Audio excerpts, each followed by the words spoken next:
तुम जो मिल गए हो तो लगता है कि डूबते हुए को लाइफ बोट मिल गई हो। जी हाँ दोस्तों, कुछ ऐसी ही फीलिंग होती है जब आपका लव प्रपोजल एक्सेप्ट हो जाता है। लेकिन कई बार इस प्यार की लाइफ बोट से क्लैश हो जाती है करियर की बोट, और ऐसे में क्या करना चाहिए कुछ समझ में नहीं आता। तकरार हो जाते हैं, कंफ्यूजन हो जाते हैं, कॉम्प्लिकेशंस हो जाते हैं। मैं अनुजा आपका स्वागत करती हूँ लव विद एस्ट्रोलॉजी में, और आज इसी सब्जेक्ट पे डिस्कशन होगा, जहां हमारे साथ मौजूद होंगे famous love analyst and relationship expert Acharya Satish ji. So without wasting much time, let me welcome him on our show. नमस्कार आचार्य जी। जी नमस्कार। आपका बहुत बहुत स्वागत करती हूँ मैं। धन्यवाद आपका। दोस्तों, हमारे साथ आचार्य जी मौजूद है। आप किस लिए वेट कर रहे हैं? बस फटाफट फोन उठाइए और इस नंबर पे कॉल करिए जो कंटिन्यूअसली स्क्रीन पर फ्लैश हो रहा है। आचार्य जी, जब हम रिलेशनशिप्स की बात करते हैं तो साथ में एक एलिमेंट जरूर आता है जो होता है करियर। करियर और रिश्ते, ये चीज हमेशा साथ ही साथ चलती है। मैंने ये देखा है कि कई बार, इनफैक्ट मैं अपनी एक फ्रेंड की ही बात करना चाहूंगी जो हमारी फिल्म इंडस्ट्री में ही अपना करियर बनाना चाहती थी और मैरिड थी, लेकिन उसको किसी ज्योतिषी ने, एस्ट्रोलॉजर ने एडवाइस किया कि तुम अलग हो जाओ अपने हस्बैंड से, डिवोर्स ले लो, उसके बाद तुम्हारा करियर अलग ही उठान पर होगा, उसके बाद तुम जो चाहती हो, success, fame, whatever you want, आपको वो मिलेगा। और वही हुआ, उसने डिवोर्स भी ले लिया अपने हस्बैंड से। पता नहीं क्या फीलिंग, अटैचमेंट क्या था, मुझे नहीं पता, लेकिन ये हुआ कि डिवोर्स ले लिया और उसके बाद उसका करियर एक अलग ही बुलंदियों को उसने टच किया और वो बहुत satisfied in terms of professional life और करियर, बहुत खुश है। तो ये क्या मतलब, ऐसे तो मतलब फिर किसी को ना रिश्ता बनाना चाहिए ना शादी करनी चाहिए, या तो रिश्ता चल सकता है या करियर चल सकता है। ये तालमेल कुछ समझ में नहीं आया। और क्या हमारे को स्टार्स ऐसे हैं जो इसे अफेक्ट करते हैं?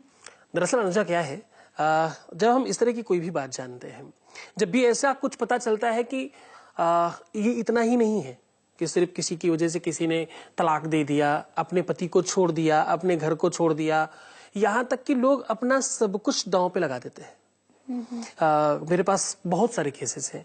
किसी ने अपना मकान बेच दिया, किसी ने अपनी जमीन बेच दी, किसी ने अपना चलता चलता ऑफिस तोड़ फोड़ के दूसरी तरीके से बनाना स्टार्ट कर दिया, किसी ने किसी वास्तुकार के कहने के आधार पर बहुत लोकेशन अच्छी जगह पर उनका ऑफिस था, वहां से उठा करके उन्होंने गलत जगह डाल दिया जाकर के कि आपको ये दिशा ज्यादा सूट करती है, आप यहाँ खोलेंगे तो आपका और अच्छा हो जाएगा।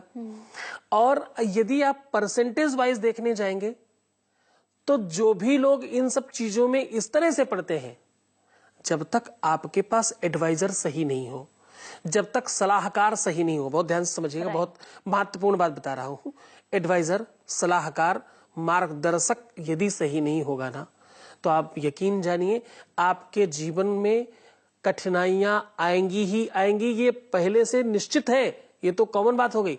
आप कठिनाइयों में ही रहेंगे, ये भी तुरंत निश्चित हो जाता है। ये कुपरंपरा है, ऐसा बिल्कुल कुछ नहीं होता। जब भी आपकी लाइफ में जो भी कुछ हुआ है, जिससे आपका विवाह हुआ, वो भी आपके भाग्य का ही एक कारण था जी।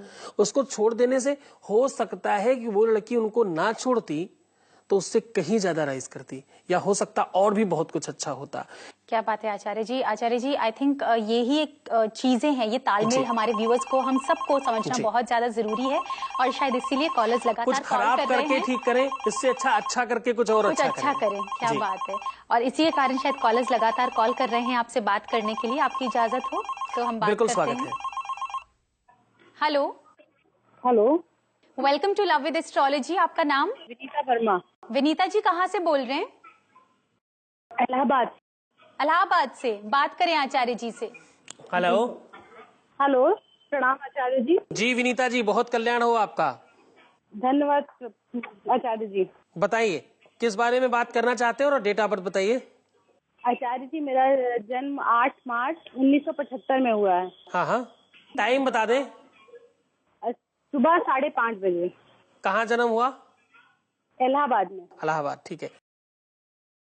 समस्या बताएं। आचार्य जी, समस्या ये है कि अच्छा खासा मेरा सब काम चल रहा था। पिछले 1 साल से मेरे हर कार्य में बाधाएं आ रही हैं। अच्छा, इधर 1 साल में या 1.5 साल में कोई परिवर्तन हुआ है? जॉब करके बिजनेस किया या बिजनेस करके जॉब किया, ऐसा कुछ परिवर्तन किया है आप लोगों ने 1.5-2 सालों में? सर देखिए, बिजनेस तो हमारा ऑलरेडी था और हम किसी नौकरी में नहीं है, पर हम प्रयास में हमेशा लगे रहे, पर मुझे सफलता नहीं मिलती, कोई ना कोई प्रॉब्लम आ जाती है और मुझे नौकरी नहीं मिलती। तो बिजनेस जिस कार्य में हम हैं वहाँ भी कोई ना कोई जैसे सफल होते होते रहता है और फिर नहीं होता है वो कार्य। अच्छा विनीता जी, बिजनेस आप भी करती हैं या आपके घर में परिवार में आपके पति कर रहे हैं? हाँ, वो हमारे पति साथ में कार्य करते हैं, हम लोग शिक्षण का कार्य करते हैं, किस चीज? कंप्यूटर एजुकेशन का। अच्छा, वेरी गुड। वैसे आपकी कुंडली कहती है आप चतुर हैं, चालाक हैं और बुद्धिमान हैं, और बुद्धिमत्ता जो है वो बृहस्पति से आती है और बृहस्पति से रिलेटेड ही आपका बिजनेस है। मुझे लगता है आपको जॉब के लिए प्रयास कम करके अपना ही काम स्टार्ट करना चाहिए। कुछ भी छोटा बड़ा नहीं होता, सबसे पहले ये चिंतन करिए। विनीता जी को कोई भी काम साधारण पसंद नहीं आता, इस कुंडली का सबसे बड़ा दोष है जी। कोशिश करें कि 21 बृहस्पतिवार को 1.25 किलो हल्दी अपने ऊपर से उतार के बहते हुए जल में बहाएं। गाय को चने की दाल खिलाएं पका करके, ठीक है। अगला काम आपको यह करना है कि केसर का तिलक लगाना है माथे पे, जीभ पे, कंठ में, हृदय में, नाभि में, 5 जगह पे, और बृहस्पतिवार का व्रत करें सपति मिलकर के। जितने ज्यादा हो सके वृक्ष लगाएं, बरगद और पीपल के। बृहस्पतिवार दिन होना चाहिए, ऐसा करने से आपके जीवन में सुख और संपन्नता बढ़ेगी। कोशिश करिए आप थोड़ा सा हमारे साथ निरंतर जुड़े रहिए, क्योंकि आपकी कुंडली में एडवाइस की बहुत ज्यादा आवश्यकता है। निरंतरता में एक बार की एडवाइस से सब कुछ ठीक हो जाएगा, ऐसा बिल्कुल नहीं लगता। जी विनीता जी, जैसा कि आचार्य जी ने आपको बोला है, आप निरंतर आचार्य जी के साथ टच में रहिए। And thank you very much for calling on the show. Thank you very much. धन्यवाद धन्यवाद धन्यवाद। आचार्य जी बहुत मतलब बुलंद और कॉन्फिडेंट वैसे साउंड कर रही थी, नहीं तो इतनी परेशानी में अगर उलझनों में इंसान वैसे भी बहुत नर्वस और परेशान हो जाता है। तो खैर अब आपने गाइड कर दिया है तो अब उनको कहीं ना कहीं एक रास्ता मिल जाएगा। बिल्कुल मिल जाएगा। दोस्तों, ये बहुत ज्यादा कहते हैं ना वैल्यूएबल और ऐसी चीजें आचार्य जी हमें बताते हैं जो आई एम श्योर आप मिस नहीं करना चाहेंगे। लेकिन अगर आपने ऐसी चीजें मिस कर दी हैं और हमसे अभी अभी जुड़े हैं, बिल्कुल मत घबराइए, इसी एपिसोड का रिपीट टेलीकास्ट हम आपके लिए जरूर लेकर आएंगे। आचार्य जी, आपकी इजाजत हो तो नेक्स्ट वॉइस मैसेज लेते हैं। जी बिल्कुल, स्वागत है। Voice message please. हेलो आचार्य जी, नमस्कार। मैं रंजिता सिंह हरिद्वार से बोल रही हूँ। थोड़ा परेशान है आदमी, इस वजह से फोन मैंने देखा था तो मैंने बात किया। और हम थोड़ा पारिवारिक तनाव में हैं, और हमारे जो ससुर हैं तो सारा हमारा जितना भी ज्वेलरी था वो भी शादी के टाइम में ही दे दिए थे, और अब हम अलग रहते हैं तो भी वो देना नहीं चाहते हैं। तो कोई उपाय बताइए, धन्यवाद। ज्वेलरी विशेषांक है, महिलाओं को बहुत पसंद होती हैं सारी चीजें, और वो हाथ से निकल जाए तो बड़ा मुश्किल होता है। देखिए, एक सबसे बड़ी बात बताएं, आपकी जो भी वस्तु है वो पूर्णतः सुरक्षित है, आपको ही मिलने वाली है। इसके लिए जबरदस्ती कुछ उपचार करने की आवश्यकता नहीं है।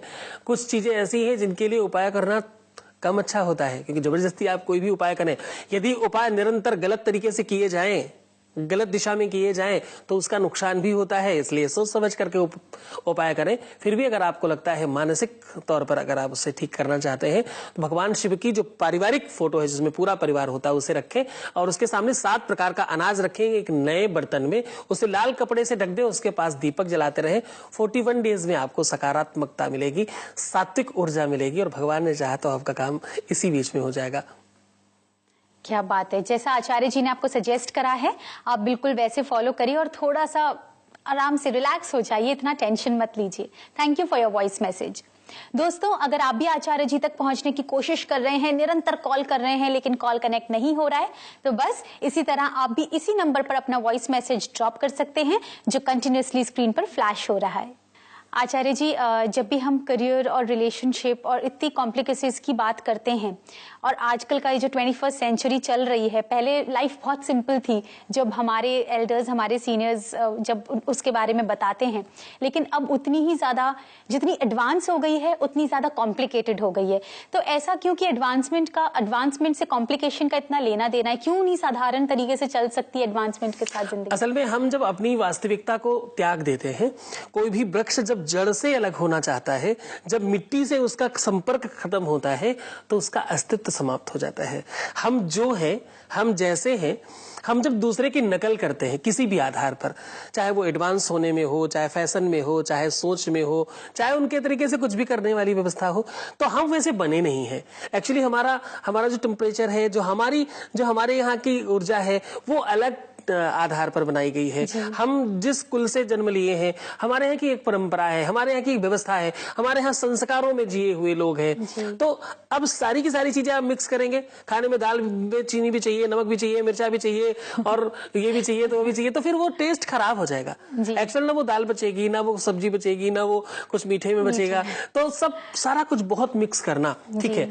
हम कदम से कदम मिलाएं, बुराई नहीं है। हम नए तरीके से अपने जीवन को जिए, बिल्कुल बुराई नहीं है। बिल्कुल ऐसा कुछ दिक्कत नहीं है कि हम मॉडर्न नहीं हो, मॉडर्न होना चाहिए, लेकिन संस्कारों में रह करके। इंग्लिश सीखना बुराई नहीं है, या हम आज के नए जमाने की जो शिक्षा प्रणाली है उसमें अपनी शिक्षा को पढ़ें, इसमें कोई बुराई नहीं है। लेकिन हम अपनी चीजों को भूल करके इन सब चीजों को पढ़ें, इस चीज में बिल्कुल बुराई है, और शायद इसी के कारण नहीं है। यही सब कारण है, हम संस्कार नहीं दे पा रहे हैं। आज हम बड़े गर्व से कहते हैं कि हमारा बच्चा जो है वो हिंदी नहीं पढ़ पाता। अच्छा जी, क्यों नहीं पढ़ पाता? ये अच्छी चीज नहीं है। इंग्लिश पढ़ता है, गर्व से बोलते नहीं पढ़ पाता। तो ये बुराई है। संस्कार होने चाहिए, पैर छूने की आदत डालिए, संस्कार डालिए, अच्छी तरीके से जीवन में देखो। लव केवल लवर्स की बात नहीं है, हर जगह का लव। ये एक ऐसी प्यार, एक ऐसी व्यवस्था है जो सबको चाहिए। पशु पक्षियों को भी प्यार चाहिए, निर्जीव वस्तुओं को भी प्यार चाहिए। मतलब अनकंडीशनल लव है ये। इसमें कोई कंडीशन थोड़ी है कि किसी एक से। हम तो भाई माँ से भी तो हम प्यार करते हैं, हम पिता से भी तो प्यार करते हैं। आज शायद भाई बहनों में प्यार नहीं होने की वजह से तो बंटवारे हो रहे हैं। एक एक दीवार और एक एक इंच जगह के लिए लोग युद्ध कर रहे हैं, और कोर्ट कचहरी तक जाकर के, हाई कोर्ट, सुप्रीम कोर्ट, जाने कौन कौन से कोर्ट में पहुंच रहे हैं। जितने की वस्तु और जगह नहीं, उससे ज्यादा खर्चा कर दिया। बिल्कुल सही बात। प्यार नहीं होने का कारण है। तो हम तो प्यार बांट रहे हैं, हम तो उस व्यवस्था को आगे बढ़ा रहे हैं कि आपके जीवन में प्यार बढ़े। बस आचार्य जी, यही हम सब भी चाहते हैं, और आप जो कर रहे हैं वो अपने आप में एक बहुत बड़ी चीज है। प्यार बांटना, गाइडेंस बांटना, एडवाइस देना, ये एक बहुत बड़ी चीज है। आचार्य जी, हम अपना नेक्स्ट वॉइस मैसेज लेते हैं। जी बिल्कुल, स्वागत है। Voice message please. हेलो आचार्य जी, प्रणाम। मैं श्वेता बोल रही हूँ दिल्ली से। आपका बहुत बहुत धन्यवाद। मैं पिछले 10 साल से किसी लड़के को पसंद करती थी और उसी से शादी करना चाहती थी, लेकिन मेरे घर वाले इस शादी के लिए तैयार नहीं थे। लेकिन आपके मार्गदर्शन से मुझे ये लगा कि नहीं, मम्मी पापा से बढ़कर कोई नहीं होता है। माँ बाप बच्चों की खुशी ही चाहते हैं, और आपकी कृपा से मुझे बहुत अच्छा परिवार मिल गया है, और इससे मेरे मम्मी पापा बहुत खुश हैं। पहले अब मुझे ये लगने लगा है कि अगर मैं कहीं भी रहती, अगर मैं उनके बिना मर्जी के अगर शादी करती, तो भले ही मैं खुश रहती, पर मेरे मम्मी पापा नहीं खुश रह सकते थे। लेकिन अब मैं उनकी खुशी में मैं अपनी खुशी ढूंढ रही हूँ। इसलिए आचार्य जी, मैं आपका बहुत बहुत ही शुक्रिया अदा करना चाहती हूँ कि आपकी कृपा से मुझे इतना अच्छा परिवार मिला। बहुत बहुत शुभकामनाएं आपको हमारी पूरी टीम की तरफ से। आचार्य जी, आपने इतनी जरूरी और वैल्यूएबल बातें हमसे डिस्कस करी, हमारे साथ आप जुड़े, आपके साथ के लिए जो आप हमेशा हम सबको देते हैं, आपका बहुत बहुत धन्यवाद। जी आपका भी धन्यवाद। दोस्तों, अगर आप आचार्य जी से पर्सनली कांटेक्ट करना चाहते हैं, क्योंकि ऑफ कोर्स आप जानते हैं कि आचार्य जी वॉइस रीडिंग के साथ साथ फेस रीडिंग भी करते हैं, बस इस एड्रेस पर कांटेक्ट करें। 8/220 आनंद केशव अपार्टमेंट्स, फ्लैट नंबर 204, आर्य नगर, Kanpur, Uttar Pradesh. Call, voice message या फैक्स करने के लिए हमारा कॉन्टैक्ट नंबर है 080-814-26940। आप हमें ईमेल भी कर सकते हैं castroindia2010@gmail.com, और हमारी वेबसाइट है www.lovewithastrology.com। आप हमें फेसबुक पर भी लाइक कर सकते हैं। गाइस, कई बार प्यार में इतने ट्विस्ट्स आते हैं कि सही डिसीजन लेना बहुत मुश्किल हो जाता है, लेकिन सच्चा प्यार तो वही है ना जो हर मुश्किल सिचुएशन को आसान बना दे। So just think positive and follow your heart and think right, क्योंकि हमें आपकी फिक्र है।